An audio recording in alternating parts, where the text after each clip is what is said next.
नमस्कार दोस्तों, स्वागत है आपके अपने YouTube चैनल रीडिंग लवर्स पर।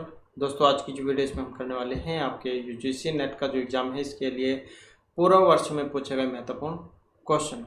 और ये क्वेश्चन आपके इस एग्ज़ाम के अलावा अगर आप अन्य भी एग्ज़ाम की तैयारी कर रहे हैं तो उनके लिए भी जहाँ यहाँ पर ये महत्वपूर्ण रहने वाले हैं। तो जिसमें हमारा यहाँ पर पहला जो क्वेश्चन है, निम्नलिखित में से अच्छा अध्यापक होने के लिए कौन सा गुण सबसे अधिक महत्वपूर्ण यहाँ पर माना गया है? समय की पाबंदी और गंभीरता का होना, विषय में निपुण होना, विषय में निपुणता और प्रतिक्रियाशीलता का होना, विषय में निपुणता और सामाजिकता का होना। तो एक सबसे अच्छा जो गुण है इनमें कौन सा माना गया है? और यहाँ पर जो अच्छा गुण है जो ऑप्शन डी में दिया गया है, अर्थात विषय में जो अपना ज्ञान भी होना चाहिए, निपुण भी होना चाहिए और साथ में सामाजिकता भी होनी चाहिए। इसके बाद है एक सफल अध्यापक वह है जो संवेदनशील और अनुशासन प्रिय हो, शांत और प्रतिक्रियाशील हो, सहनशील और प्रभुत्वकारी हो या फिर निष्क्रिय और सक्रिय हो। तो एक सफल अध्यापक कौन है? और एक सफल अध्यापक जो माना गया है जो संवेदनशील और अनुशासन प्रिय हो। इसके बाद आ जाता है अध्यापक के समन्वय का प्राथमिक उत्तरदायित्व किन का होता है? बालकों का, प्रिंसिपल, स्वयं अध्यापक का या फिर समुदाय का? तो अध्यापक के समन्वय का प्राथमिक उत्तरदायित्व किसका होता है? और यह माना गया है स्वयं अध्यापक का। इसके बाद आ जाता है अन्वेषणों ने यह दिखाया कि अध्यापकों के सुनवाई तंत्र में अस्थिरता के प्राप्य प्रायः लक्षण हैं। तो अन्वेषणों ने यह दिखाया कि अध्यापकों के सुनवाई तंत्र में अस्थिरता के प्राप्य प्राय लक्षण हैं। पाचन क्रिया का बिगड़ना, विस्फोटक व्यवहार, थकावट या फिर चिंता। तो यहाँ पर जो लक्षण कौन से हैं? ऑप्शन बी वाला है, विस्फोटक व्यवहार के लिए। इसके बाद क्वेश्चन आ जाता है निम्नलिखित में से कौन सा सही है? पाठ्यक्रम अर्थात सिलेबस, पाठ्यचर्या कैरिकुलम का परिशिष्ट है। पाठ्यचर्या सबसे भी शैक्षणिक संस्थानों में समान रहती है। पाठ्यचर्या में औपचारिक एवं अनौपचारिक दोनों शिक्षा शामिल होती है या पाठ्यचर्या में मूल्यांकन के ढंग शामिल नहीं होते हैं। तो कौन से वाला जो यहाँ पर सही है? अब इनमें जो सही माना गया है ऑप्शन ए को पाठ्यक्रम पाठ्यचर्या का परिशिष्ट है। नेक्स्ट आ जाता है एनसीटी के प्रतिमान के अनुसार बीएड स्तर के एक यूनिट जिसमें 100 विद्यार्थी हो वहाँ स्टाफ की संख्या कितनी होनी चाहिए? तो बीएड के अनुसार जहाँ पर 100 विद्यार्थी हो तो स्टाफ की संख्या 8, 10, 15, 6 या फिर 11 कितनी होनी चाहिए? तो इनके अनुसार जो है यहाँ पर 8 इनकी संख्या मानी गई है। एक प्रिंसिपल व 7 लेक्चरर होने चाहिए। और यदि यूनिट बढ़ाई जाती है तो अगले यूनिट के लिए 7 फुल टाइम अध्यापकों की संख्या बढ़ानी पड़ती है। इसके बाद जो हमारा यहाँ पर क्वेश्चन है ये गद्यांश है और यहाँ से जो आपने 7 से लेकर 12 तक के जो क्वेश्चन है इनके आंसर देने हैं। एक बार हम क्वेश्चन जो उनको देख लेते हैं क्या इसमें पूछा गया है, इसके बाद फिर गद्यांश को करेंगे ताकि आपको जो एकदम से देखते ही पता लग जाए कि ये वाला क्वेश्चन पूछा गया था। तो पहला क्वेश्चन था कि अवधारणा से क्या भाव है। इसके बाद था गद्यांश में वर्णित समस्या में किसकी झलक है। गद्यांश के अनुसार ज़्यादातर मानव मन में क्या होता है। और प्रत्यक्ष ज्ञान का अवधारणा से संबंध है। इस गद्यांश में धरती को क्या माना गया है और प्रत्यक्ष ज्ञान से क्या भाव है। तो इस प्रिय वाले जो क्वेश्चन है जिनके आंसर आपने इसमें से ही देने होंगे। तो गद्यांश देख लेते हैं और उसको आपने एक बार में ही ध्यानपूर्वक पढ़ लेना है ताकि बार बार जो आपने गद्यांश ना देखने पड़े, क्योंकि एग्जाम में जो समय है वो बहुत कम होता है। तो क्या इसमें कहा गया था, यह उक्ति किस जैसा है? मूल विचार प्रक्रिया में आती है कि कोई व्यक्ति किस प्रकार इस धरती के खंडों में व्याप्त वस्तु और घटनाओं का अवलोकन एवं विवरण देता है। इस धरती पर असीम गोचरीय विविधता है मगर कोई व्यक्ति इस बात का निर्णय कैसे करे कि क्या देखा जाए। धरती इसके किसी खंड के संपूर्ण विवरण जैसे कोई वस्तु नहीं, क्योंकि धरती किस तरह का प्रत्येक सूक्ष्मदर्शी बिंदु हर वैसे ही अन्य बिंदु से भिन्न है। अनुभव दिखाता है कि अवलोकित वस्तु जानी पहचानी होती है क्योंकि वह उन गोचरणीय घटनाओं जैसी होती है जो घर में घटित होती है, अथवा क्योंकि अमूर्त बिंबों एवं आदर्शों जो मानवीय मस्तिष्क में विकसित होते हैं से मिलते जुलते हैं। अमूर्त बिंबों का निर्माण कैसे लगता है? अमूर्त बिंबों का निर्माण कैसे लगता है? जानवर में से केवल मानव को ही भाषा प्राप्त हुई है। उनके शब्द विशेष वस्तुओं का ही नहीं बल्कि वस्तुओं की कोटियों के मानसिक बिंबों का प्रतीक बनते हैं। मनुष्य उस वस्तु को याद रख सकता है जिसे उसने देखा अथवा अनुभव किया हो, क्योंकि वह उसके साथ किसी शब्द का प्रतीक जोड़ देता है। इस धरती पर मानव के प्राकृतिक निवास के संबंध में अधिक से अधिक ज्ञान प्राप्ति की श्रृंखला के दौरान वस्तुओं और घटनाओं में निरंतर अंतर क्रिया चलती रहती है। इंद्रियों के द्वारा प्रत्यक्ष अवलोकन को प्रत्यक्ष ज्ञान कहा जाता है और मानसिक बिंब को अवधारणा। प्रत्यक्ष ज्ञान को कुछ लोग यथार्थ कहते हैं, जबकि इसके प्रतिकूल मानसिक बिंब सैद्धांतिक होते हैं, जिसका भावार्थ है कि वे अवास्तविक होते हैं। प्रत्यक्ष ज्ञान और अवधारणा के बीच का संबंध इतना सरल नहीं जितना इस परिभाषा से दिखाई देता है। यह अब पूर्णतः स्पष्ट हो गया है कि भिन्न भिन्न संस्कृतियों के मानव अथवा समान संस्कृति वाले व्यक्ति भी यथार्थता के प्रति विभिन्न मानसिक बिंबों को विकसित कर सकते हैं और जिसका उन्हें प्रत्यक्ष बोध होता है। वह उनकी पूर्व धारणाओं की झलक होती है। इस धरती पर वस्तुओं और घटनाओं के प्रत्यक्ष ज्ञान के संबंध में अवलोकनकर्ता का यह कर्तव्य है कि वह मानसिक बिंबों को देखते हुए यथार्थता के प्रति पुनः विचार करें। अवलोकनकर्ता का प्रत्यक्ष ज्ञान उसकी अवधारणा का निर्धारण करता है, परंतु पिछले प्रत्यक्ष ज्ञान के साधारणीकरण से अवधारणा का उद्गम होता है। वस्तुतः स्थिति है कि शिक्षित अवलोकनकर्ताओं को सिखाया जाता है कि किन अवधारणाओं को स्वीकार करें और इन अवधारणाओं को वह अपने व्यावसायिक जीवन के दौरान उन्हें तीव्र अथवा परिवर्तित करें। विद्वता के किसी क्षेत्र में किसी समय पर दिया गया व्यावसायिक मत निर्धारित करता है कि कौन सी अवधारणाएं अथवा प्रक्रियाएं स्वीकार्य हैं और ये विद्वतापूर्ण व्यवहार के आदर्श की स्थापना करती हैं। तो इस प्रकार का जो है यहाँ पर ये गद्यांश था और इसमें से क्वेश्चन जवाब आ जाते हैं। तो जिसमें यहाँ पर क्वेश्चन है कि अवधारणा से क्या अर्थ लिया गया है। अवधारणा से अर्थ एक मानसिक बिंब है, यथार्थता है, भाषिक रूप में अभिव्यक्त विचार है या ये सभी है। तो अवधारणा से क्या भाव लिया गया है, और जो यहाँ पर ऑप्शन ए में दिया गया है अर्थात एक मानसिक बिंब। इसके बाद है गद्यांश में वर्णित समस्या में किसकी झलक है। विचार प्रक्रिया की, मानवीय व्यवहार की, सांस्कृतिक प्रत्यक्ष ज्ञान की, आवश्यक राय की। तो किसके ऊपर है गद्यांश से, तो किसकी समस्या है इसमें। तो इसमें जो यहाँ पर झलक जो दिखाई गई है जो ऑप्शन सी में दी गई है, कौन सी है, सांस्कृतिक प्रत्यक्ष ज्ञान की। इसके बाद है गद्यांश के अनुसार ज़्यादातर मानव मन में क्या होता है। वस्तुओं का अवलोकन, मानसिक बिंबों का बनना, भाषा द्वारा अभिव्यक्ति या फिर ज्ञान जुटाना।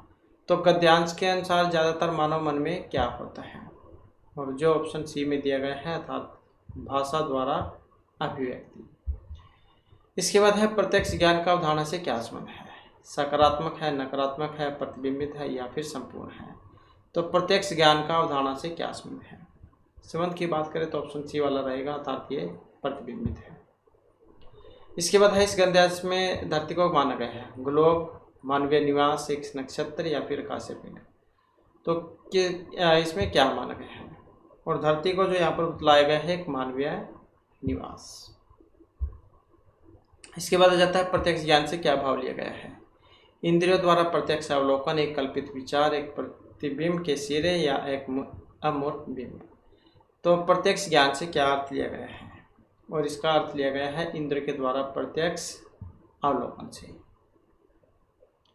इसके बाद हमारा अगला क्वेश्चन आ जाता है क्रियानिष्ठ शोध, एक्शन रिसर्च जो है इसका भाव है क्रियानिष्ठ शोध का। देशांतरी शोध, व्यवहारिक शोध, एक शोध जिसे किसी जानकारी या समस्या के समाधान के लिए प्रारंभ किया गया हो, सामाजिक आर्थिक ध्येय से किया गया शोध। तो क्रियानिष्ठ शोध का क्या भाव है, और इसका जो अर्थ यहाँ पर लिया गया है ऑप्शन सी से, एक शोध जिसे किसी जानकारी या समस्या के समाधान के लिए प्रारंभ किया गया हो। क्रियात्मक शोध सामाजिक घटना की तात्कालिक समस्याओं से संबंधित होता है, और यह सामाजिक समस्याओं के अध्ययन के लिए वैज्ञानिक विधियों का प्रयोग करके कारकों का पता लगाता है और उनको दूर करने के लिए उपचारात्मक उपाय बताता है। और यह सामाजिक परिवर्तन तथा समाज कल्याण की भावना से प्रेरित होता है और समाज की विभिन्न समस्याएं जिसमें गरीबी, बंधुआ मजदूरी, बाल अपराध, दलित वर्ग, पिछड़ी जातियाँ आदि की समस्याओं का अध्ययन व समाधान क्रियात्मक शोध के द्वारा किया जाता है। इसके बाद आ जाते हैं यहाँ पर शोध क्या है अर्थात रिसर्च क्या है। बार बार खोज करना, किसी समस्या का समाधान ढूंढना, किसी समस्या के संबंध में वैज्ञानिक ढंग से सत्य को ढूंढने के लिए कार्य करना, या कोई सा भी नहीं। तो शोध जो होता है क्या है, रिसर्च। और शोध से जो अर्थ लिया गया है किसी समस्या के संबंध में वैज्ञानिक ढंग से सत्य को ढूंढने के लिए कार्य करना। इसके बाद आ जाता है अनुसंधान। अनुसंधान को क्या कहा जाता है? अन्वेषण, खोज करना में एक सामान्य परीक्षण में प्राथमिकता दी जाती है। तो अन्वेषण अर्थात जो अनुसंधान है इसमें किसको प्राथमिकता दी जाएगी? तो विश्वसनीयता, प्रयोग, वस्तुनिष्ठता या फिर इन सभी को। तो किसको प्राथमिकता दी जाएगी?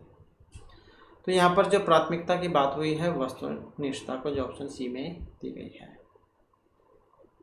इसके बाद यदि कोई शोधकर्ता इस आशय से शोध करता है कि कौन सा प्रबंधकीय ढंग ज़्यादा संगठनात्मक तथा प्रभावशाली होगा, तब यह किस शोध का उदाहरण होगा?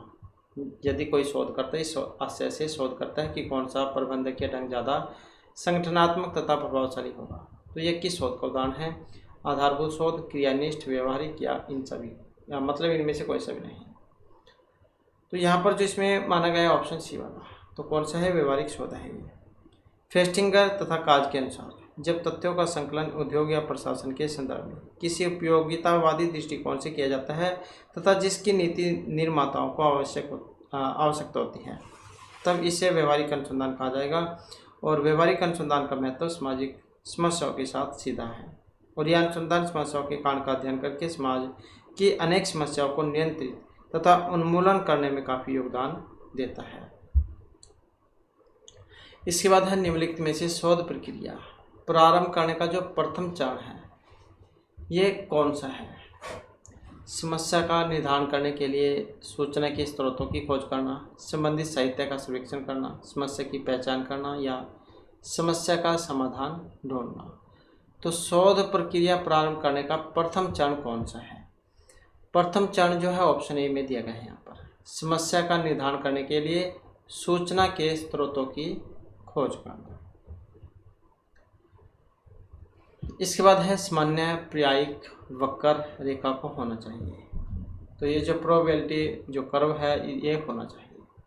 तो सामान्य प्रायिक वक्र रेखा को होना चाहिए सकारात्मक रूप से विषम, नकारात्मक रूप से विषम, तुंगक कुद विषम या शून्य विषम। तो कैसा होना चाहिए? तो यहाँ पर जो इसमें माना गया है कौन सा? ऑप्शन डी वाला, तो शून्य विषम, तो ये इसमें माना गया है। सामान्य प्रायिक वक्र पर दर्शाए गए बटन में विषमता का भाव पाया जाता है, और इस तरह के बंटन के समानांतर माध्य, माध्यिका व बहुलक का मान एक समान रहता है, और इस वक्र का आकार एकदम झांटे की तरह होता है, और प्रायिकता के समान बंटन के इसी वक्र का उपयोग किया जाता है। इसके बाद है इनमें से संचार के अंतर्गत कौन सा संदेश ग्रहण करने का प्रमुख अवरोधक है? तो संचार के अंतर्गत कौन सा संदेश ग्रहण करने का प्रमुख अवरोधक है? श्रोताओं का दृष्टिकोण, श्रोताओं का ज्ञान, श्रोताओं की शिक्षा या श्रोताओं की आय। तो यहाँ पर अगर हम देखें तो ऑप्शन ए जो है इसको यहाँ पर माना गया है, जिसमें श्रोताओं का दृष्टिकोण आ जाएगा। दृष्टिकोण क्या है? दृष्टिकोण बोध या फिर नजरिया व्यक्ति के व्यक्तित्व का महत्वपूर्ण भाग है, जो स्वयं ही अनेक घटनाओं के चरों का एक समूह होता है। समय एवं परिस्थितियों पर निर्भर व्यक्ति की व्यापक सोच, रुझान, भावना तथा मनोविज्ञान के द्वारा दृष्टिकोण का सृजन होता है, और यह दृष्टिकोण या नजरिए की कमियां स्वयं संचार के विधान साधारण बात होती है, जो संपूर्ण संचार तंत्र को बिगाड़ देती है, और ये प्रभावी संचार की बौद्धिक बाधाएं होती हैं। इसके बाद है अभिकथन। संचार माध्यम समाज में हिंसा की संस्कृति को प्रोत्साहित करते हैं, और इसमें तर्क है क्योंकि बाजार में हिंसा की बिक्री है, क्योंकि लोग स्वयं हिंसावृत्ति के हैं। अब कौन से वाला सही है? अब जो ऑप्शन डी में दिया गया है ए और आर दोनों ही यहाँ पर गलत है। संचार माध्यम समाज में हिंसा की संस्कृति को प्रोत्साहित करते हैं, और क्योंकि बाजार में हिंसा की बिक्री है क्योंकि लोग स्वयं हिंसावृत्ति के हैं। तो इसी कारण से दोनों ही बातें यहाँ पर गलत हैं। इसके बाद आ जाता है उत्तर आधुनिकतावाद। इसका संबंध है समाचार पत्र, पत्रिका, रेडियो या फिर टेलीविजन से। तो उत्तर आधुनिकतावाद का संबंध है, अब इसका जो संबंध है ये टेलीविजन से माना गया है। इसके बाद आ जाता है एक वर्ग की लंबाई में 1% की गलती है। तो उस वर्ग के क्षेत्रफल में गलती की प्रतिशतता कितनी होगी। अगर वर्ग की लंबाई में 1% की गलती है तो वर्ग के क्षेत्रफल में गलती की प्रतिशतता क्या होगी। तो कितनी होगी, तो ये रहेगी 2% की, ऑप्शन डी वाली। इसके बाद आ जाता है उपदेशात्मक संचार। एक अंतर्वैयक्तिक संबंध सूचक या संगठनात्मक होते हैं। तो उपदेशात्मक संचार क्या है और इनको माना गया है संबंध सूचक। इसके बाद है 12 जनवरी 1980 को शनिवार था। तो 12 जनवरी 1979 को कौन सा दिन था। यदि 12 जनवरी 1980 को शनिवार था तो 12 जनवरी 1980 को कौन सा दिन होगा। तो इसे आप आसानी से देख सकते हैं। तो जैसे ये 1980 है, ये 79 है, तो एक दिन कम कर लो बस इसमें से, शुक्रवार शनिवार, तो शुक्रवार जो इसका हो जाएगा। इसके बाद है संचार में भाषा है। अमौखिक कोड, मौखिक, प्रतीकात्मक या चित्रात्मक कोड। संचार में भाषा है और इनमें अगर हम देखें तो कौन सी है, तो ये है प्रतीकात्मक कोड। नेक्स्ट है यदि जल खाद्यान्न है, खाद्यान्न वृक्ष है, वृक्ष को यदि धरती और धरती को संसार कहें तो फल किस पर लगेंगे। तो यदि जल को खाद्यान्न, खाद्यान्न को वृक्ष और वृक्ष को धरती कहेंगे तो फल कहाँ पर लगेंगे, क्योंकि वृक्ष को हम धरती कह रहे हैं तो कहाँ पर लगेंगे, धरती पर। इसके बाद है इनमें से सही क्रम बताइए। अब सही क्रम कौन सा है। सही क्रम है ऑप्शन डी में, स्रोत, संदेश, माध्यम और संदेश को ग्रहण करना। इसके बाद आ जाता है ई पुत्र है ए का, डी पुत्र है बी का, ई विवाहित है सी से। ई पुत्र है ए का, डी पुत्र है बी का, ई विवाहित है सी से और सी पुत्री है बी की। तो डी ई से क्या संबंध है, तो संबंध जाए यहाँ पर बताना है। अब इसमें जाए इसका क्या बनेगा, साला जाए बनेगा, क्योंकि यहाँ पर देखने से हमें साफ पता लग रहा है कि ये जो बी जो है, बी के डी तो है पुत्र और सी जो है ये कौन है, पुत्री है। इस बी की डी पुत्र है और सी पुत्री है और इस सी का जो शादी जो हुई है, विवाह, ये इसके साथ हुई है ई से। और ये जो ई है ये ए जो है इसका पुत्र है, इस ए का ई पुत्र है, इसकी शादी इससे हुई है। और अब बी के जो है ये दो हो गए, ये पुत्र ये पुत्री। अब यहाँ पर सही पता लग रहा है कि ये कौन होगा, ससुर होगा और ये कौन होगा, क्योंकि डी और ई के तो पता करना था। तो ये जब आपस में इसका इसके साथ जो है विवाह हुआ है तो ये कौन होगा, साला होगा। इसके बाद है नेक्स्ट हमारा, नेक्स्ट में यदि इंश्योरेंस का कोट ये वाला है, एक नाम रोशनी, तो हिडेंस का क्या होगा। तो इसमें आप देख सकते हैं यहाँ पर क्या बदलाव इसमें हुआ है। तो यहाँ पर देखें तो यहाँ पर शुरू में आई है और बाद में ई है, और इसमें देखें तो यहाँ पर बाद में आई चला गया, शुरू में ई आ गया। अगर यहाँ पर भी हम कुछ ऐसा ही जो है बदलाव करें तो कौन सा बनेगा फिर इसमें, तो इसमें भी ई शुरू में होगा, एच बाद में। अब इसमें कौन से में है, तो इसी में है सिर्फ, तो यही सी आंसर हो जाएगा। इसके बाद है अगला क्वेश्चन हमारा, क्वेश्चन है यहाँ पर 2, 5, 10, 17 ये जो श्रृंखला है, अगली संख्या क्या बनेगी, इसमें कौन सा क्रम जो है इसमें चला हुआ है। तो इसमें अगर हम देखें तो 2 और 3 5, 5 और 5 10, 10 और 7 17, 17 और 9 26, 26 और 11 37। तो 3 5 7 9 11 13 फिर 15, तो ये वाला क्रम चला हुआ है। तो इसी प्रकार से अब जब हम 50 में 15 जोड़ेंगे तो 65 ये हो जाएगा। इसके बाद है लक्ष्मण नैतिक रूप से अच्छा व्यक्ति है क्योंकि धार्मिक है, शिक्षित है, धनी है या विवेकी है। लक्ष्मण नैतिक रूप से अच्छा व्यक्ति है, तो इसका कारण है क्योंकि वह धार्मिक है। इसके बाद है निम्नलिखित में से चक्रिक युक्ति का उदाहरण कौन सा है।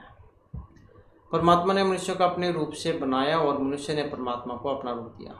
परमात्मा धार्मिक ग्रंथ का स्रोत है और धार्मिक ग्रंथ परमात्मा संबंधी हमारे ज्ञान का स्रोत है। कुछ बातें महान है क्योंकि बात महान है, राम महान है क्योंकि वह राम है। तो चक्रिक युक्ति का उदाहरण कौन सा बनेगा, और जो ऑप्शन डी में दिया गया है कि परमात्मा धार्मिक ग्रंथ का स्रोत है और धार्मिक ग्रंथ परमात्मा संबंधी हमारे ज्ञान के स्रोत हैं। इसके बाद कथन निष्कर्ष का क्वेश्चन है, और यहाँ पर दिया गया है कि कुछ धार्मिक व्यक्ति नैतिक रूप से सामान्यतः अच्छे होते हैं। कुछ धार्मिक व्यक्ति नैतिक रूप से सामान्यतः अच्छे होते हैं, कुछ धार्मिक व्यक्ति विवेकी होते हैं। विवेकी की दृष्टि से धार्मिक व्यक्ति नैतिक रूप से अच्छे होते हैं, गैर विवेकी धार्मिक व्यक्ति नैतिक रूप से अच्छे नहीं होते। अब कौन से वाला सही है इसमें, अब सही बताना है। सही देखें तो कौन से वाला बनेगा, तो यहाँ पर क्योंकि निष्कर्ष का क्वेश्चन है ऑप्शन ए वाला बनेगा, तो एक ही यहाँ पर तो ये एक ही जो है ये वाला सही बनेगा इसमें कि विवेक के दृष्टि से धार्मिक व्यक्ति नैतिक रूप से अच्छे होते हैं, क्योंकि फोर्थ वाला जो है यहाँ पर ये क्वेश्चन है। इसके बाद आ जाता है निश्चितता है एक वस्तुगत तथ्य है, भावनात्मक रूप से संतुष्टिदायक, तार्किक या सार्वत्रिक। तो निश्चितता है, अब निश्चितता क्या है, और इसको माना गया यहाँ पर भावनात्मक रूप से संतुष्टिदायक। इसके बाद आ जाता है क्वेश्चन हमारा 35 और 36। तो यहाँ पर क्या है, जिसमें आई, एस और पी ये 3 गोलदारे आपको दिखाई दे रहे होंगे, 3 चक्कर, जिसमें से चक्कर जो आई है ये किसका है, भारतीयों का है। जो एस वाला है ये वैज्ञानिकों का है, वैज्ञानिकों का। और जो पी है ये किसका है, राजनीतिकों का है। तो इस चित्र में भिन्न क्षेत्रों को ए से जी तक दिखाया गया है। अब इसमें से क्वेश्चन आपने देने हैं। तो वह क्षेत्र जो गैर भारतीय वैज्ञानिकों का प्रतिनिधित्व करता है, जो राजनीतिक है।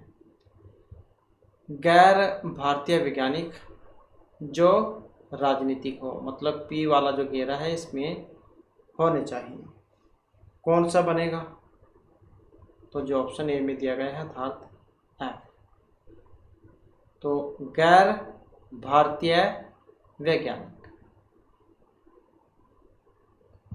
गैर भारतीय वैज्ञानिक जो राजनीतिक है, तो यही जो इसमें आ रहा है।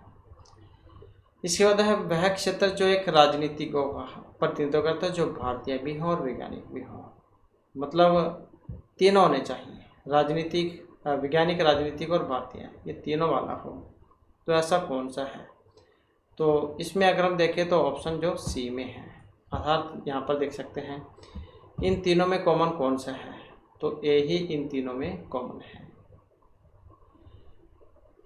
इसके बाद है नीचे किसी नगर की जनसंख्या को समय वर्ष के साथ ग्राफ के रूप में दिखाया गया है, जनसंख्या और क्रम। तो उपरोक्त रेखा चित्र से कौन सा निष्कर्ष निकाला जा सकता है।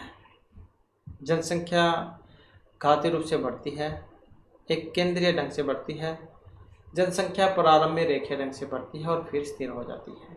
जनसंख्या प्रारंभ में घातीय रूप से बढ़ती है और फिर स्थिर हो जाती है। तो कौन सा जो यहाँ पर इसमें माना गया है, तो यहाँ पर रहेगा ऑप्शन डी वाला। प्रारंभ में घातीय रूप से क्या है, बढ़ेगी और फिर बाद में क्या है यहाँ पर स्थिर ये हो जाएगी। इसके बाद है निम्नलिखित चार्ट में लकड़ी के लट्ठों की कीमत को प्रति क्यूबिक मीटर के हिसाब से दिखाया गया है और प्लाईवुड की MRR लकड़ी की कीमत को प्रति टन के हिसाब से दिखाया गया है। चार्ट का अध्ययन कीजिए और क्वेश्चन 38, 39, 40 का उत्तर आपने देना है। तो ये अलग अलग वर्ष में है। जो डॉट है तो ये प्लाईवुड है, प्लाईवुड, और जो ये वर्ग है ये आरा लकड़ी हो जाएंगी, और ये त्रिभुज है ये लट्ठा हो जाएंगे, लट्ठा।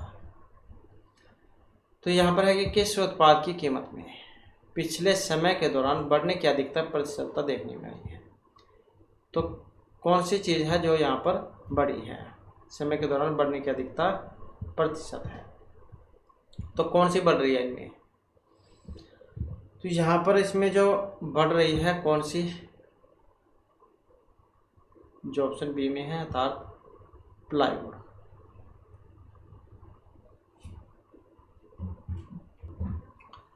इसके बाद आ जाता है नेक्स्ट क्वेश्चन, लकड़ी के लट्ठे के प्रति क्यूबिक मीटर की कीमत में अधिकतम बढ़ोतरी की प्रतिशतता क्या होगी। तो लकड़ी के लट्ठे की प्रति क्यूबिक मीटर की कीमत में बढ़ोतरी की प्रतिशतता, तो इसमें जो है ये जो है 18 मानी गई, 18%। इसके बाद है किस वर्ष प्रथम 2 उत्पादों के मूल्य में वृद्धि हुई और तृतीय उत्पाद की कीमत में वृद्धि कब होगी। तो किस वर्ष प्रथम 2 उत्पादों के तुल्य में के मूल्य में वृद्धि हुई और तृतीय उत्पाद की कीमत में वृद्धि। तो ये है 2002 में। तो कब है ये, 2002 में। इसके बाद आ जाता है अगला क्वेश्चन हमारा, निम्नलिखित में से भारत में पुरालेखों संबंधी आंकड़े प्रदान करने वाला सबसे जो पुराना स्रोत कौन सा है। तो पुरालेखों संबंधी आंकड़े प्रदान करने वाला सबसे पुराना स्रोत नेशनल सैंपल सर्वे, कृषि संबंधी आंकड़े, जनगणना या आवश्यक आंकड़े। तो यहाँ पर जो इसमें मानी गई है जनगणना। इसके बाद आ जाता है सामान्य बंटन का अनुसरण करने वाले एक वृहद यादृच्छिक आंकड़ों के समुच्चय में मध्य मानव विचलन के विस्तार में आंकड़ा बिंदु की संख्या का संपूर्ण आंकड़ा बिंदुओं की संख्या के साथ अनुपात होता है। तो यहाँ पर जो है इसमें यह रहेगा -63%। इसके बाद एक विशिष्ट 32 बिट कंप्यूटर में प्राय किस संख्या विधि का अनुसरण किया जाता है। तो कंप्यूटर दो होते हैं, एक 32 बिट वाला, एक 64 वाला। तो 32 बिट की बात है, यहाँ पर कंप्यूटर में प्राय किस संख्या विधि का अनुसरण करता है। तो ये करेगा जो ऑप्शन ए में है अर्थात 2 का। इसमें द्विधारी जो संख्या है उसका अनुसरण किया जाएगा 0 और 1 वाला जो होती है। इसके बाद आ जाता है अगला क्वेश्चन हमारा, क्वेश्चन है निम्नलिखित में से परिचालन विधि का उदाहरण कौन सा है। Operating system, Microsoft Word, Excel, Microsoft Access या माइक्रोसॉफ्ट विंडो। तो यहाँ पर ऑपरेटिंग सिस्टम जो है इसका उदाहरण कौन सा है। जैसे एंड्रॉयड होता है, एप्पल है, तो इसी प्रकार से जो कंप्यूटर होते हैं इनमें होता है। तो कौन सा है इसमें, विंडो। इसके बाद आ जाता है एक कंप्यूटर। एक कंप्यूटर अपने डाटा में कहाँ पर कुछ जोड़ता है और उसकी तुलना करता है। CPU, मेमोरी, हार्ड डिस्क या फ्लॉपी डिस्क। एक कंप्यूटर अपने डाटा में कहाँ पर कुछ जोड़ेगा और उसकी तुलना करता है, और जो यहाँ पर ऑप्शन बी में दी गई है अर्थात मेमोरी।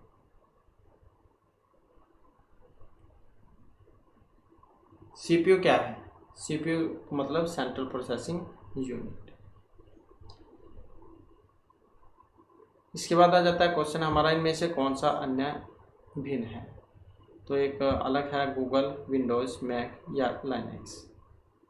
तो यहाँ पर अगर हम देखें तो जो ऑप्शन ए में दिया गया है गूगल, क्योंकि यह सभी ऑपरेटिंग सिस्टम है ही गूगल को छोड़कर, क्योंकि गूगल का एक ही सर्च इंजन है। इसके बाद है इनमें से कौन सा दशमलव संख्या 23 का दोहरा समानार्थी होगा अर्थात बाइनरी इक्विवेलेंट होगा। तो कौन सा होगा 23 का। तो 23 का जो इसमें माना गया ऑप्शन बी होगा।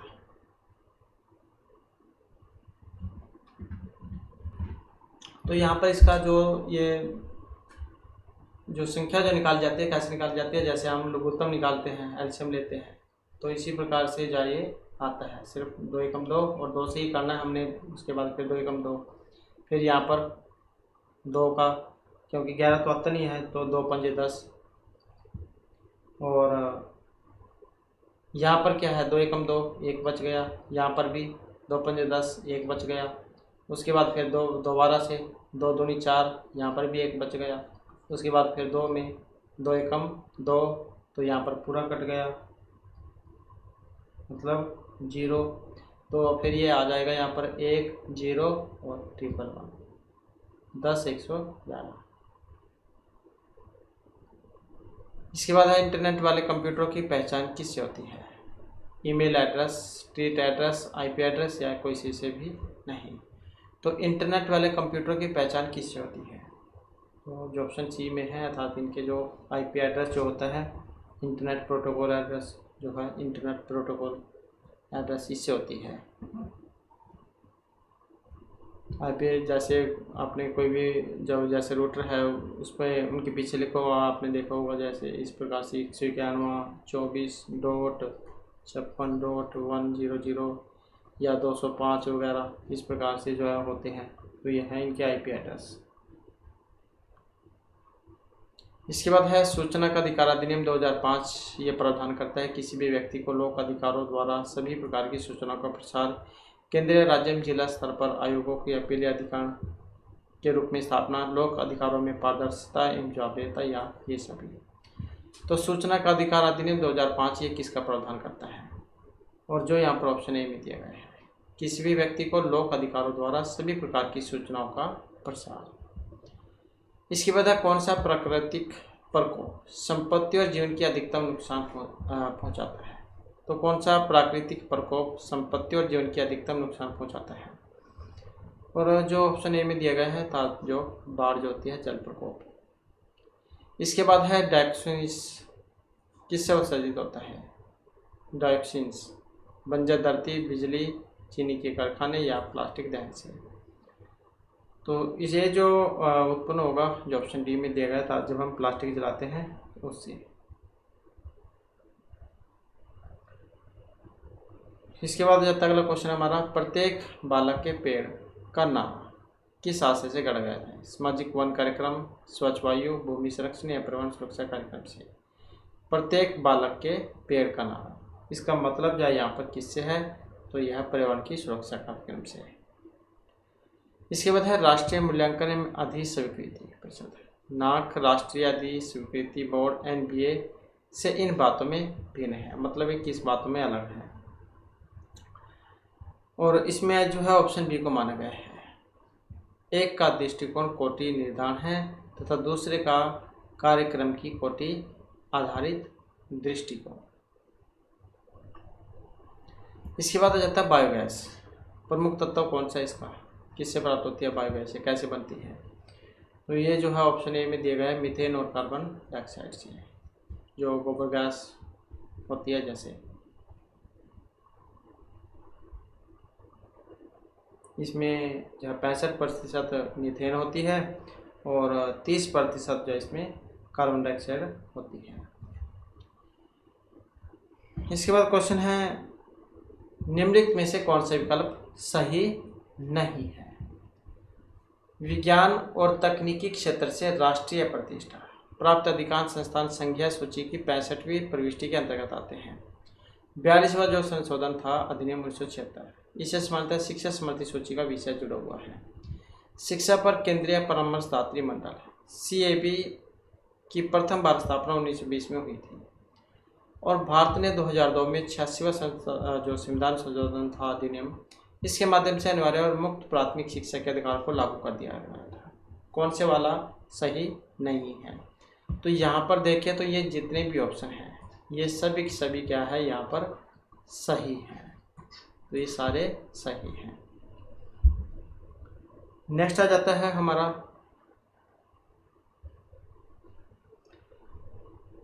अभिकथन है कि संसार में समग्र रूप से पिछले कई दशकों में पर्यावरण बिगड़ा है। और तरक की बात करें तो संसार की जनसंख्या में महत्वपूर्ण बढ़ोतरी हो रही है। तो कौन से वाला सही है इसमें कि संसार में समग्र रूप से पिछले कई दशकों में पर्यावरण बिगड़ा है और संसार की जनसंख्या में महत्वपूर्ण बढ़ोतरी हो रही है। तो क्या दोनों बातें सही हैं? क्या ये तर्क सही दे रहा है? तो इस आधार पर अगर हम देखें तो ऑप्शन ए को माना गया है। ए सही है, आर भी सही है। ए का आर सही स्पष्टीकरण दे रहा है क्योंकि पर्यावरण तो बिगड़ना ही है, क्योंकि जनसंख्या बढ़ रही है जिसका प्रभाव पर्यावरण पर पड़ता है। तो ये दोनों ही बातें सही हैं। इसके बाद है भारत के राष्ट्रीय शिक्षा दिवस के बारे में। एक सही नहीं है, कौन सा? 5 सितंबर को मनाया जाता है, 11 नवंबर को मनाया जाता है। भारत के प्रथम शिक्षा मंत्री डॉक्टर अब्दुल कलाम आज़ाद की स्मृति मनाया जाता है। इसे 2008 से मनाया जा रहा है। एक सही नहीं है, कौन सा? जो ऑप्शन ए में दिया गया है, राष्ट्रीय शिक्षा दिवस 5 सितंबर को मनाया जाता है। तो यही सही यहाँ पर नहीं है। 11 नवंबर को मनाया जाता है। शिक्षा मंत्री जो थे अब्दुल कलाम आज़ाद की स्मृति में मनाया जाता है और 2008 से इसे मनाया जा रहा है। इसके बाद है मौसम का परिवर्तन किस पर प्रभावी होता है? भूमि की नमी, वन अग्नि, बायोडाइवर्सिटी या फिर भूमिगत जल पर। तो मौसम का परिवर्तन किस पर प्रभावी होता है? तो यहाँ पर जो ऑप्शन डी को माना गया था, जिसमें भूमि की नमी भी आ जाएगी, वन अग्नि आ जाएगी, बायोडाइवर्सिटी आ जाएगी और भूमिगत जल, ये सभी आ जाएंगे। इसके बाद क्वेश्चन है हमारा सूची 1 को 2 के साथ मिलान करना है। सूची 1 में संविधान के अनुच्छेद है, दूसरे में संस्थाएं जो यहाँ पर दी गई है, तो इनका मिलान देख लेते हैं हम।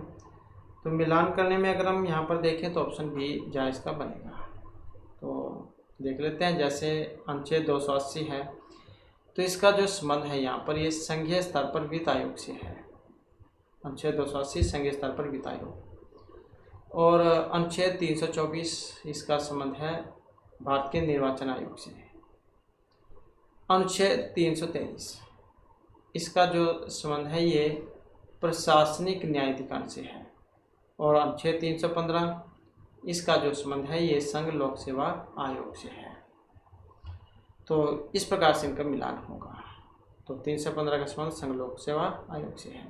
तो ये हमारी आज की क्लास में महत्वपूर्ण क्वेश्चन थे। नेक्स्ट वीडियो की इसमें आपके लिए नए जो महत्वपूर्ण क्वेश्चन हम लेकर आएंगे। और हमारे साथ अंत बनाने के लिए धन्यवाद।